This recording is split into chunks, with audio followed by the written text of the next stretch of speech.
But now it goes.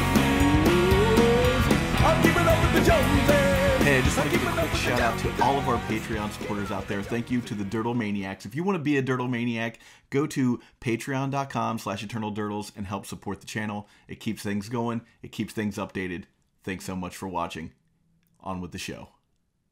Hello and welcome to Eternal Dirtles. I'm your host, Zach Clark. Phil is out for another month or so. Graciously, Zach Hill is joining us today. And we're going to talk about a little bit of nostalgia, some Magic media, and a little bit of Magic design as well. I'm glad I can Zach, how's it going, man? Count now as a nostalgia act. I'm sufficiently washed that I embrace that bucket. It's a badge of pride. Yes. I mean, I don't know. I guess the first thing I should ask, how long have you been playing Magic? What a good question. I started playing Magic in 1994. My friend Sharif Gaber taught me on an airplane. I remember the first card I ever saw was Phantasmal Forces, and I was just immediately hooked. And then I think my first really high-level event was, I believe, Nationals 1998. I played at Junior Super Series Nationals 98, 99, and played my first Pro Tour in 2001. So from 2001 to 2008, I was like a fixture on the Pro Tour, and I haven't played a non-embarrassing game of Magic since then. Yeah, well, so you went from the Pro Tour to, there was some period of time in between there to designing. That's right, exactly. So in 2008, I thought I was going to do a bunch of stuff for the UN. I was in Malaysia doing some policy work. But I got drunk one night, and I sent an email to Aaron Forsyth and the folks at Magic R&D after a career kind of as a Magic writer, et cetera, basically saying, "Hi, I would like a job in R&D, and here's why." And they'd of course, basically ignored it for quite a while. It was like, why wouldn't they? But I eventually realized months later that I'd sent that, and I followed up with this is embarrassing, but here's seriously the case that I can make. And then shortly before the period of time that I was looking for a job, I ended up top 8ing a Pro Tour in Honolulu, basically after writing an article that said, here's why I think this set is not about X, it's about Y. And that result helped, I think, make a little bit more credible claim to my entreaty. So I was in-house at Wizards as a designer from 2008 to 2012. And then I was a broadcaster on the Pro Tour from, I believe it was 2011-ish to 2014. Well, everyone looking for a job at Wizards of the Coast, write that down. Be good at Magic. Get drunk. It's a simple step. Be good at Magic. Send email. That's exactly how it works. They might be a little more rigorous these days, but don't blame me. Yeah, fair enough. So let's talk more broadly. Well, so you were in there from what you said 2012 to about when? I was in house at Wizards from 2009 to 2012, and then I was broadcasting for the Pro Tour from when we started doing video at the end of 2011 to 2014. Okay, so going back a little bit, because you said you were writing, and this is really where the thick of what we're talking about comes into play. Is you were writing articles for Magic for quite some time before that. That's right. Yeah. So I wrote for a few independent websites in the beginning. For a while, even during the early internet, Magic was kind of unusually active online. And there was such a craving for content because everyone who was in the game was super into the game, right? So there were some early websites, The Dojo, Mind Ripper, Star City, etc. And I first wrote an article for Star City, I think it was about 2005, called How to Play Cal If You're Not Olivier Rouel, there's a deck called Cal. It was one of the first Life from Malone decks. And basically there was a bunch of coverage of him playing the deck online. And the way he played didn't line up to my intuition at all. The difference is he kept winning games and I kept losing games. So I decided to turn my intuition off, do nothing that I, Zach Hill, thought, and instead just play the deck like the article said he played the deck. And so I did that for a tournament, won the tournament, and then wrote an article about how that kind of worked. Yeah, it's funny you talk about how the early Magic internet was unusually active because I feel like a lot of that we as in Magic players sort of created a marketplace for content, but like for a lot of websites, like eBay, I don't think would be as strong as it is now if like early Magic players weren't buying and selling on eBay. No, I think that's a huge thing. And it gave like, because cards were super easy to ship via eBay. And so it gave like real value to the ability to have this marketplace. I also think just like terms that are common now, like not just in Magic, but in like e-commerce, like content marketing, like some of the earliest content marketing that you'll see happened on the Magic internet. And like no one had a word for it then. It was just like, okay, these sites sell cards. How do you drive traffic to the site? Okay, have people talk about these cards that you want to sell. It ended up making a lot of sense. And I think because Magic, unlike other games, didn't really need your ability to like live stream video. When I started writing, like you couldn't do that, right? So a card game that happened asymmetrically, I was actually kind of unusually conducive to that era of the internet in ways that I think other games weren't. And Magic certainly took advantage of that. Yeah, the cavemanness of Magic the Gathering in comparison to something like, say, World of Warcraft or something like that, where the technology just didn't really exist to create any sort of real content for. Twitch is relatively new in comparison to those sorts of things, and I feel like now we're coming into a renaissance where technology meets like all the demands of what you want to do as far as like showing off a product. But yeah, I think also the content marketing side is interesting because it's one of those few things where like it's very easy to explain a business that thrives on Magic cards. It's like name the cards, sell the cards, right? Right. So when you were doing content, so talk about some of the articles that you created a little after that era. Absolutely. So I started out writing kind of strategy content, and I would try to, if ever I had a big result, I would write some stuff about it. I teamed with this guy, Richard Feldman, who we were kind of PTQ grinders, but also deck designers. We were really excited to break formats together. And a lot of my early articles were about kind of like broken decks. Eventually, I started writing a weekly column called Chatter the Squirrel that was a lot more about kind of the Magic lifestyle and reflections on the Magic lifestyle. I was writing probably somewhat insufferably, but I was writing like literary fiction around that point in time. So what I was trying to do was a little bit more capture that kind of, I'll say literary, but what I really mean is like experiential dimension, not only of playing Magic and of participating in the Magic community, but of kind of creating meaning from the experience of spending so much time playing Magic, experiencing Magic, and like integrating it into your life. Lifestyle content. I'll say quickly about that was just like, I grew up as like a little redneck kid in Memphis, Tennessee. My parents, never traveled especially far from the city we grew up in. And so the opportunity to travel around the world to all these different countries was mind blowing and make friends all over the world. Again, before the internet really allowed you to just like have a live call over Discord with someone who lived halfway around the world. So it was a really profound thing to me. And I tried to capture, graspingly, at least some of what really made that truly special, at least to me. Yeah, it's funny. It's funny you mentioned that, the like idea that like, back in, our early era of Magic, like having a pen pal was a novelty.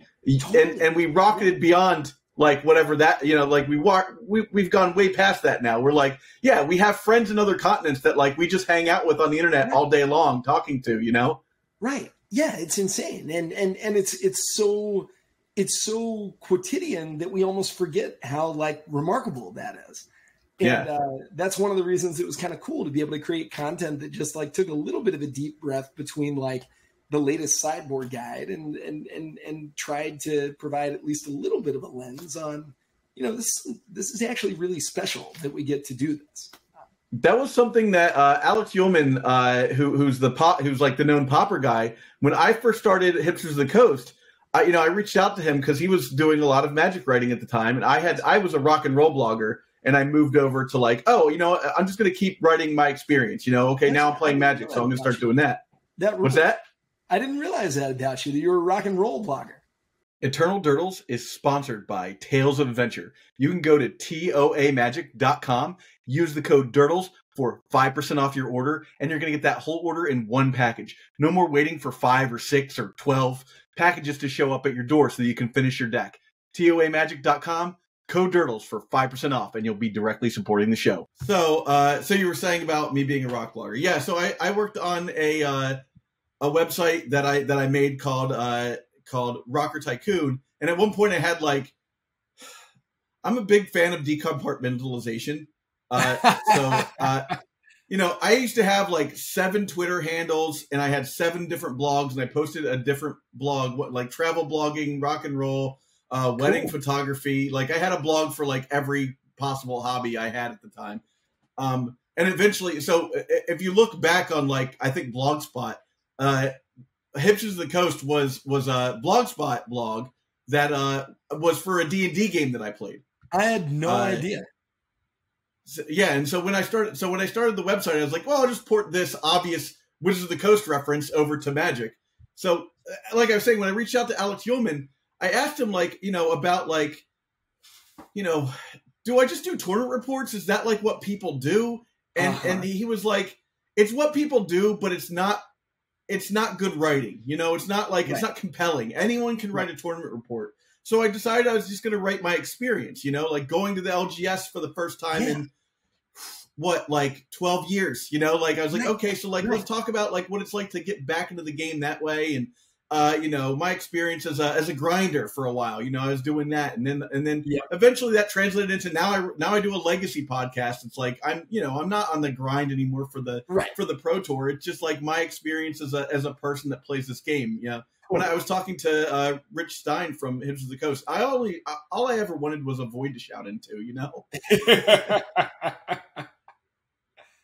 That's where I was with content creation. But that resonates with what you were saying about having that man on the street, where you're talking about your experience with the game and not so much oh, here's a deck list, because I feel anyone can put down even a bad writer can do a tournament report, right? And they're often not very compelling, but if you get a good writer and you do that slice of life stuff, it resonates so much more. Well, I think there's a few things going on with that. Exactly. Right. The first off is that there's a whole range of tournament reports, right? There's the Brian Hacker, Magic as phenomenon tournament report. That's really kind of an exercise in, it's almost like a stand-up comedy bit. Right. And then there's the churn out, this is how you play the deck. This is how it works, which is often a very good thing. Yeah, it's useful. But the thing I think neither of those things do especially well is convey to somebody who may not be especially familiar with the game, why it's special. I think we all have people in our lives that are you spend how much time doing this? For what reason? Right. And I think that it's much rarer to find content or even moments that you can share and that makes someone have an aha moment. Even if they don't get it themselves, they get why you kind of get it. I remember the John Rizzo article, Stuck in the Middle with Bruce, which was basically if you really break it down, a kind of surgical self-constructive assessment of his own gaping personality deficits applied to why people would blame Mana Screw for their losses. I sent that to an author that I knew who was a very gifted poet and author. And it was transformative for her, not only for what she was going through in that moment, but to realize that, this style of writing could provide a platform for those kinds of explorations. And crucially, I think do so in an economically viable way. I mean, I've written for major literary publications, and by far my best per word rate was for Star City, right? And so the economic outlet that platform created, I think really enabled some very cool work. that I was able to ride the wave of, but was by no means limited to me at all, right? I mean, there were some really great riders, Tim Ayton, Jeff Cunningham, many, many, many more than that, that were riding for Star City at that point in time. Yeah, it's funny to think of it as like a literary thing, because so much of what we do is connected to this child's game, right? Right. But like, you get some really cool moments sometimes when you're just like, especially, when like I was working with so many, and you were too, you're working with so many different writers, Totally. and you just get to see people's different style. And one of the cool things is like when somebody puts out that article that you're like, this is you, this is the article that like people are going to look back on. This is your Who's the Beatdown, like that's the thing. I love doing that. Like I loved it when someone would like put out an article that was like, this is the one that like people are going to look back and they're gonna be like, that's the article I read from that guy. And it was the one that like, that's how I judge that person's personality for the rest of his life, Totally. And I think something important about that, you've hit the nail on the head, right? Is that like, I'm definitely not one of these people that believes there's like a form of media that's like better or worse than others or this, that, and the other thing. I think that the streaming environment has created a lot of opportunity and a lot of possibility.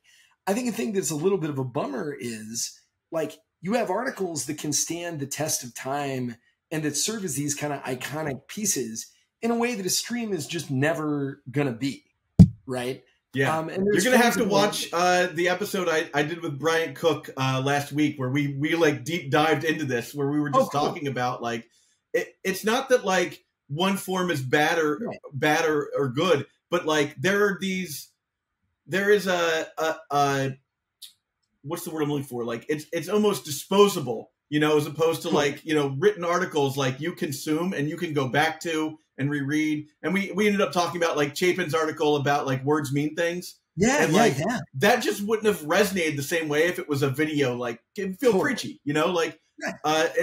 That's kind of where we ended up on that, and it's just so interesting to like to hear another person just be like, yeah, that's how it is. It's like it's a totally different medium, and there's weirdly more longevity in a less technological medium. Right, which is kind of surprising. I mean, and I think that like all art forms represent like the maximization of meaning within a given media in accord with a set of mechanics that are unique to that media. Right, which is a little bit of a mouthful, but it's a way of saying basically like intrinsic to video is a certain temporality, right? Like you're displaying images and sound over time, right? That's way different than having like an artifact that stands alone that you can engage with more or less asynchronously, right? Yeah. On the other hand, like video is very good at some things. Like I used to write for the sideboard, and like breaking down a Magic game line by line, play by play is not only I hate it. Yeah, right. It's devastating. Yeah. And I would do it too. Yeah, it's the worst. It's just like, all right, game one, he played a land and passed, and then I untapped and played a land and passed, and like, oh god, it's so hard to make that engaging, And you have to be atemporal with it in order for the game to make sense. So you need to like cluster some things. Because if you just say out of the blue, someone counterspelled something, you're like, wait, where did that come from? And then you have to scroll up like 3 more lines. Then once you start doing that and editorializing, it's just nasty, right? Whereas like on stream, like it makes perfect sense, at least if you're familiar with Magic, right? So, it's much better to see it happen. I say this all the time, and I think this is a thing Flores kind of taught me when he wrote that the Miser's Guide. Was like, bad beat stories are $1. That like whole thing where he's like talking about like, I can't listen to someone talk about Magic, like my eyes glaze. Like I've been playing this game for 30 years. Right. And, like when someone tries to tell me a story about the game they were playing, I'm just like, yeah. Like I can't even help it. Like I feel rude, but at the same time, it's just like impossible to listen to someone tell you about a game of Magic they have. Yes. It's much easier to watch. That's right. So that sort of content, it obviously makes sense. Totally. So so going on. So tell me a little bit about your experience in Magic design. So I was on at the time, you had design that came up kind of for what a set The way I like to describe it is like design came up with a design criteria for a set, what a set was supposed to be about and how it was going to achieve that objective. And the development actually like used those design criteria to shape the set. So I was a member of the development team. I also was a member of the creative team for many different sets, which is some of my favorite work. I'm actually I'm making a comic book right now with Brian David Marshall that kind of takes a bunch of my lessons from the creative team and applies that to this new medium. So that's a lot of fun. But as a Magic developer, I think my first set that I worked on was Rise of the Eldrazi. I think the last set that I worked on was Khans of Tarkir. And a lot of what was going on at that moment was kind of reversing a little bit of the downward spiral of the hemorrhaging of players that sets like Time Spiral and Lorwyn and Champions of Kamigawa had precipitated, where Magic, at least the thought at the time was, sort of really lost the thrust of not only what made the game kind of intuitively fun, but like intuitive to begin with, you know, like fight with cool dragons. That actually matters a lot, right? Yeah. And also taking a format that was played at the time much more ubiquitously than it is now, a format like Booster Draft and Casual Constructed. This is before EDH and Commander and stuff like that really kind of enfranchised a lot of the casual play experience and making that navigable, right? So a lot of my priorities were how to align what was fun with what was intuitive and layer onto that a pretty healthy dose of like what was cool, you know, something that wouldn't, if you wanted to explain why a card was appealing, our goal was to make that like a 5-sentence explanation, or a 5-word explanation, not a 50-word explanation.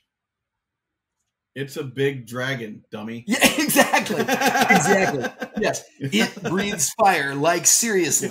Yeah, precisely. Yeah. That's awesome. So you had a lot more to do with the like the concept design, you know, like that, which is pretty cool.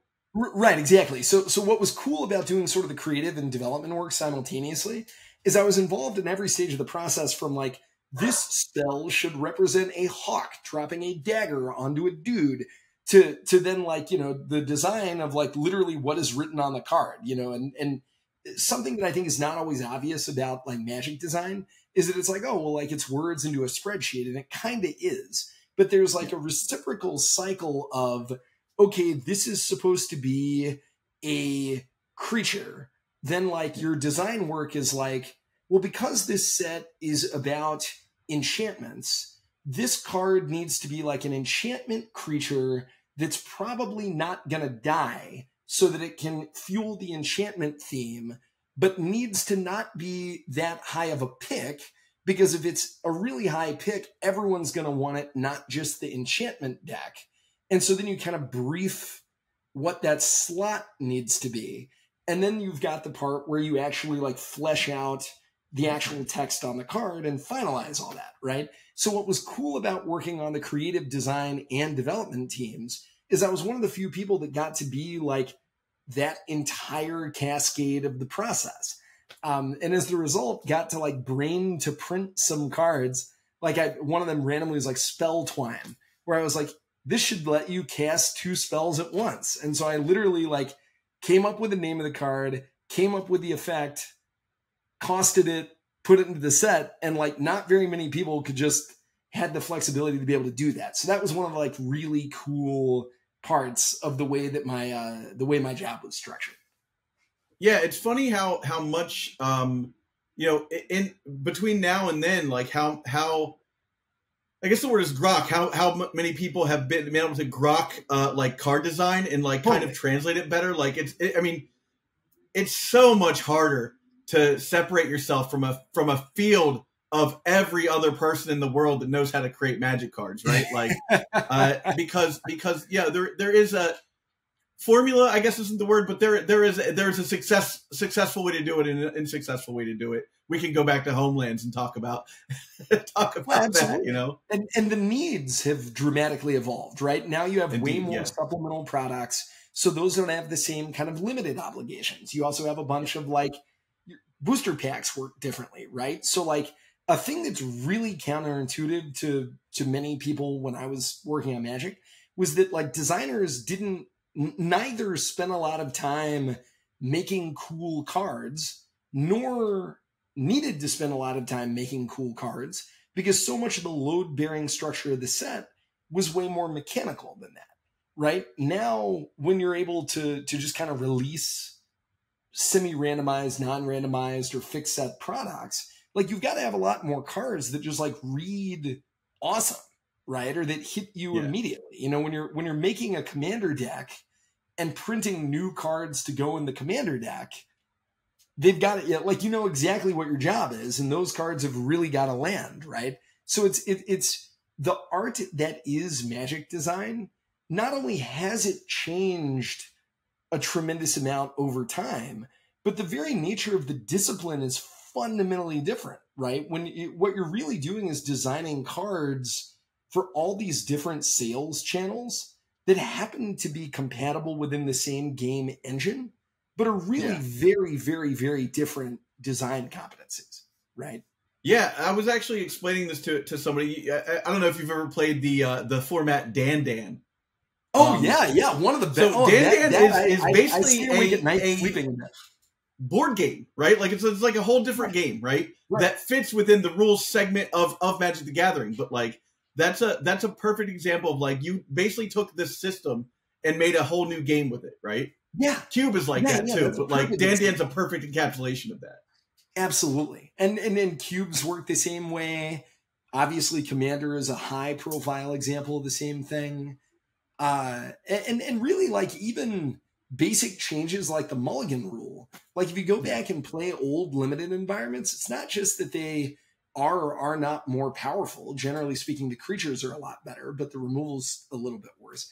It's that like way more limited games used to be defined by like one player just having lands and the other person. Did you get mana screwed?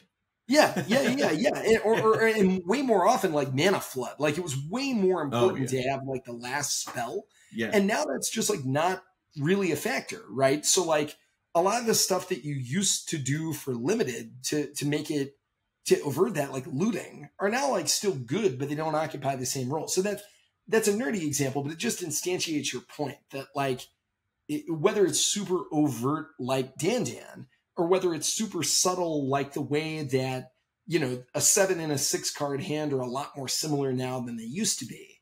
The nature of what your job is as a Magic designer can change very, very dramatically within all those forms. And that's why there's very few people, myself extremely included, that are gifted at every single one of those dimensions of Magic design.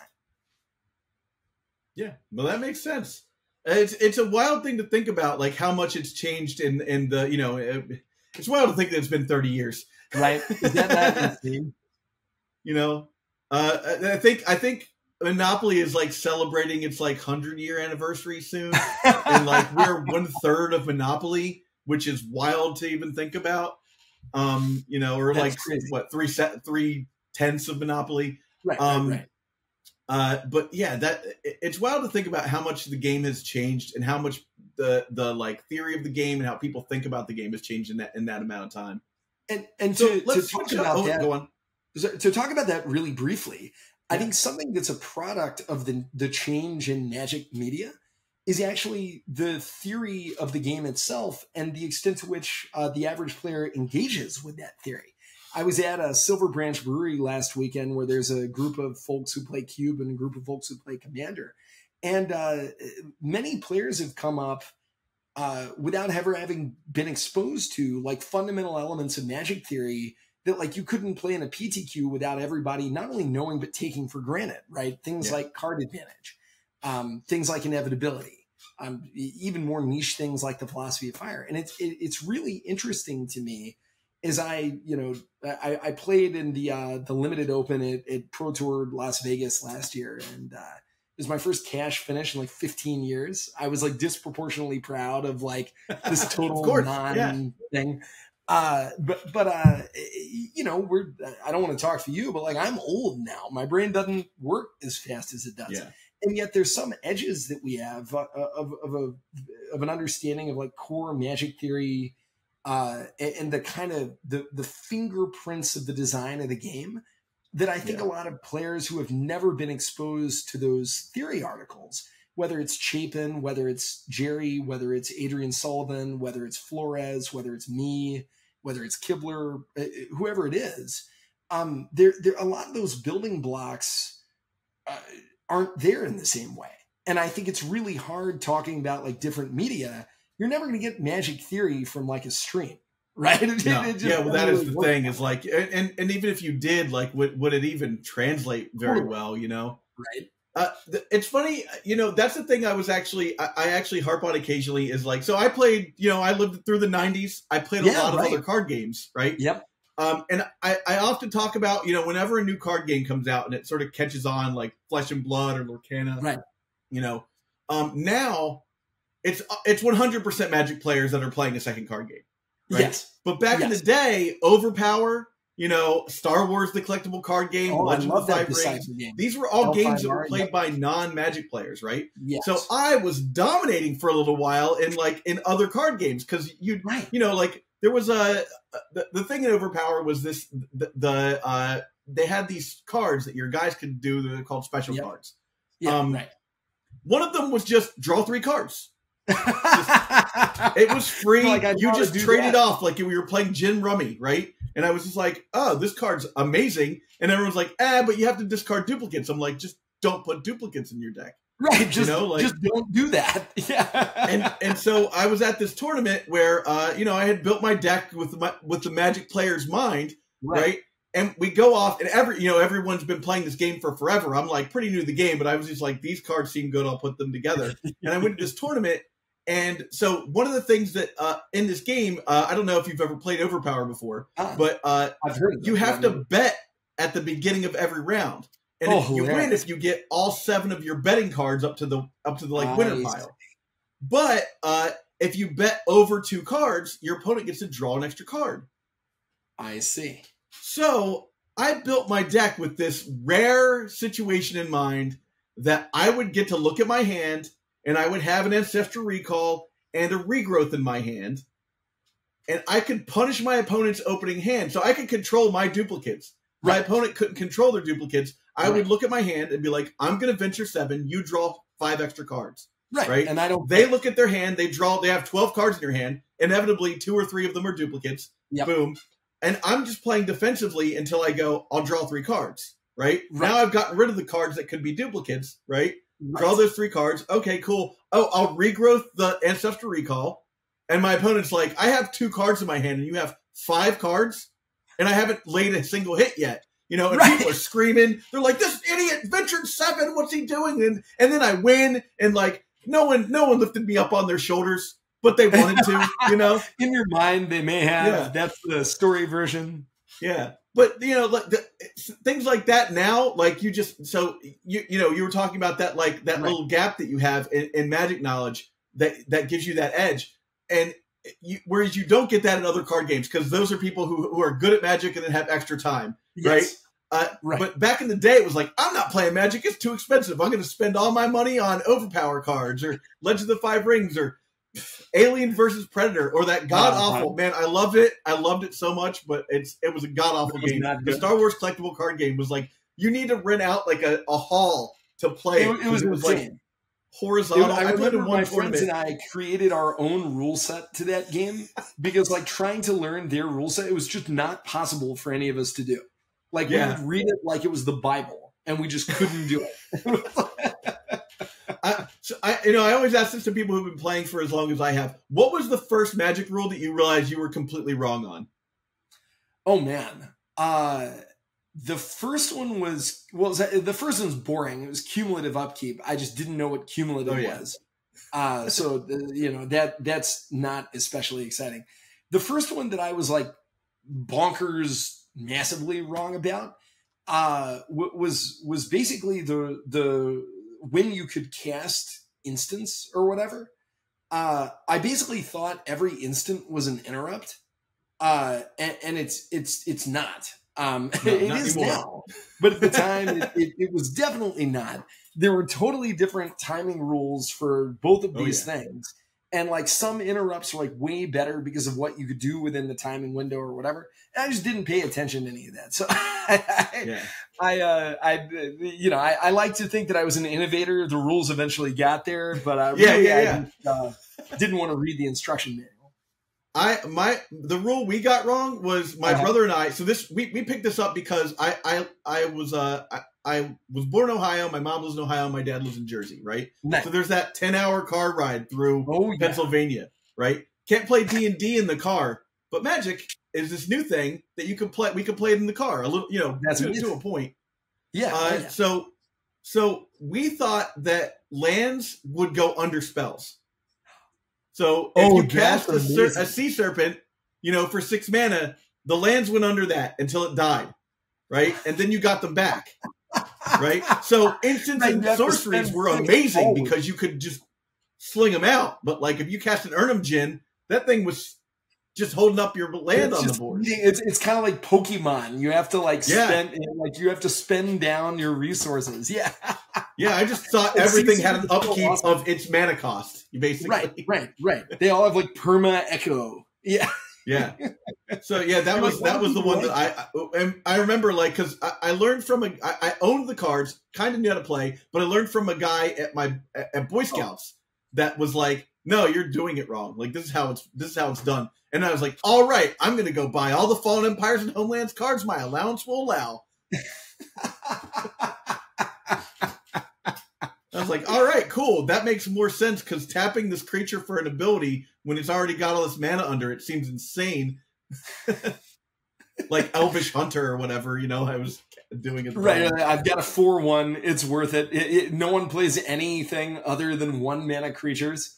That like Tundra Wolves was probably unbeatable in that version of Magic. Oh yeah, Tundra Wolves was very good. Yeah. Tundra Wolves, Merfolk of the Pearl Trident was an all-star. You Absolutely. Can get in. Enchanting things was very good. Oh yeah, because you're like, okay, well this is better now. At least. That's hilarious. I'm remembering now. I used to think that for a while it was like you didn't die until the end of the phase. Yeah, I thought that meant you didn't die at the end of a turn, and I thought that you could pay resource. Basically, I thought you could channel for 100 million. And you wouldn't be at negative 100. You'd just be at 0 life. And then you could stream of life whenever you wanted to get back up above.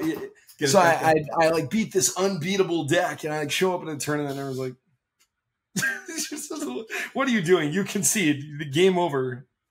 I still think I may have been the first person to play Forest, Tenderwall, Forest, Channel Fireball on somebody. I was like, turn 2. All you idiots are bolting on the first turn with your mountain, and you have to play two lands afterwards.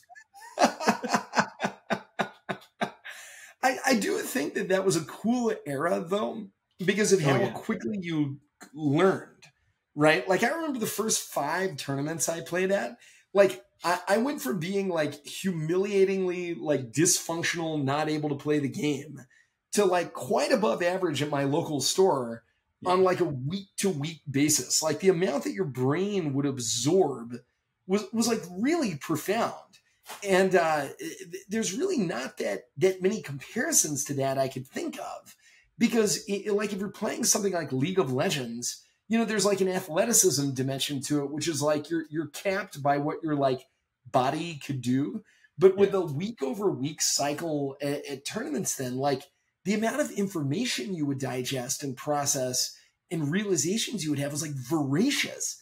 And the realizations is the really big thing. Is those aha moments are just those are some of the best moments I in my life. Those moments where you're just totally. oh, that makes sense. That's why you cast Bolt at the end of turn and then untap or that sort of stuff.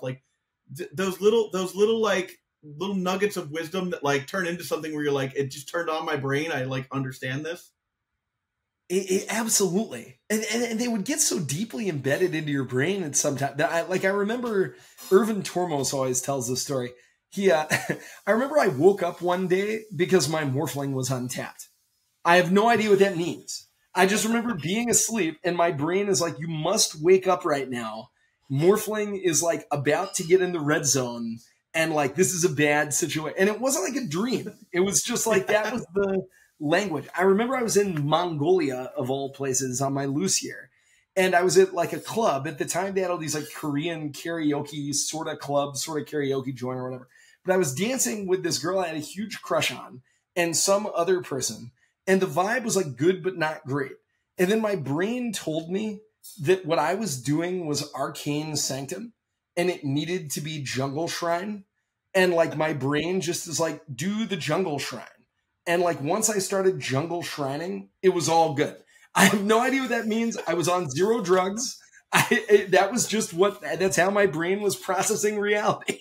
Okay. So, it was, that magic was capable of like absorbing this like universe describing language that was, I've never experienced anything like that, Yeah, it's one of those things where like I worked in game design for a pretty big board game off of Kickstarter for 8 years. Oh, cool. And one of the things like that I tried to take away whenever I was explaining design to my peers or to my boss was that I've been playing this game for 30 years. Right. And sometimes I'll be playing this game and I'll look up and a whole day has gone by. I haven't eaten, I haven't been paying attention to time at all, right? Magic is like a time machine. And if you can get your game to do that to people, you have a success. If you can get me to come to work, spend 8 hours playing this game, and I look up and I go, how's it 6 o'clock? That's a success. Yes, I completely agree. Yeah.